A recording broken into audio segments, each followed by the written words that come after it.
اور قیام منا کے دنوں میں جو گنتی کے دن ہیں اللہ کو یاد کرو. اگر کوئی جلدی کرے اور 2 ہی دن میں چل دے تو اس پر بھی کچھ گناہ نہیں، اور جو بات تک ٹھہرا رہے اس پر بھی کچھ گناہ نہیں.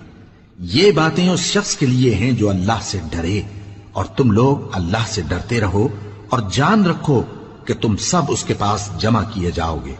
اور کوئی شخص تو ایسا ہے جس کی گفتگو دنیا کی زندگی میں تم کو دلکش معلوم ہوتی ہے، اور وہ اپنے معافی ضمیر پر یعنی اس بات پر جو اس کے دل میں ہے اللہ کو گواہ بناتا ہے، حالانکہ وہ سخت جھگڑالو ہے.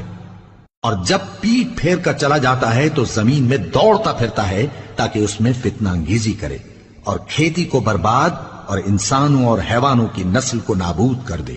اور اللہ فتنہ انگیزی کو پسند نہیں کرتا. اور جب اس سے کہا جاتا ہے کہ اللہ سے خوف کر تو غرور اس کو گناہ میں پھنسا دیتا ہے، سو اس کو